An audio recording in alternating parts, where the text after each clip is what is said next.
วันอาทิตย์นี่เป็นมื้อของใครพี่น้องโอ้ยมื้อเขาที่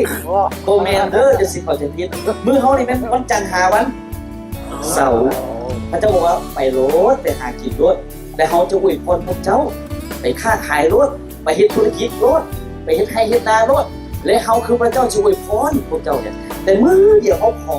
พระเจ้าว่าเขาขอมื้อเดียวได้บ่ในมื้อของเขาเป็นวันศักดิ์สิทธิ์หมายว่าวันอาทิตย์มื้อเดียวน่ะ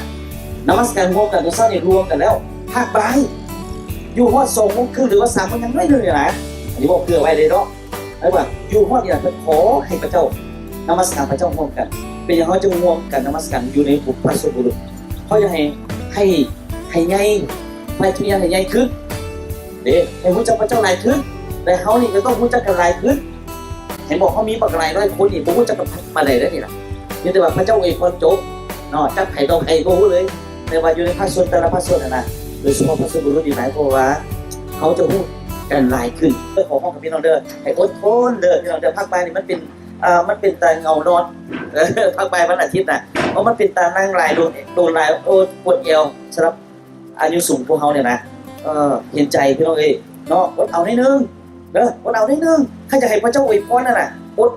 ฟังของพระเจ้าก่อนเด้อฟังของพระเจ้าแล้วพระเจ้าช่วยอวยพรเขาการงานของเราเพราะว่าพระเจ้าสัญญาเลยผมเป็นอาจารย์สัญญาเลยเห็นบ่สำคัญเลยพี่น้องเด้อเฮ็ดกับพระเจ้าก่อนพระเจ้าบอกว่าอยู่ในมัทธิวบทที่6ข้อ33ว่าจังได๋คนอื่นต้องแสวงหาอาณาจักรแต่ซ่อมความชอบธรรมของพระองค์ก่อนเห็นบ่ในสิ่งที่เขาขาดเคินอยู่โปรดจะเฮ็ดหยังเพิ่มให้ฟังของพระเจ้าเองพี่น้องเอ้ยอย่าจะเอาตัวเองอย่าจะเอาใจตัวเองพิจารณากันแล้วบอกว่าเจ้าอย่าเอาใจตัวเองเด้อเอาตามความประสงค์ของพระเจ้าถ้าบ่มีเรื่องจำเป็นอีหลีอีหลอนะแต่ว่าพอถึงท่านเจ็บนักหรือว่าเสียชีวิตนะเดือนนั้นน่ะขอโจไปก่อนได้บ่พี่น้องโจไปก่อนเนาะถ้าบ่จำเป็นอีหลีนะอยู่ร่วมกันได้บ่ได้บ่พี่น้องได้บ่ได้น้องตบมือให้กับพระเจ้าพี่น้องขอบใจเด้อ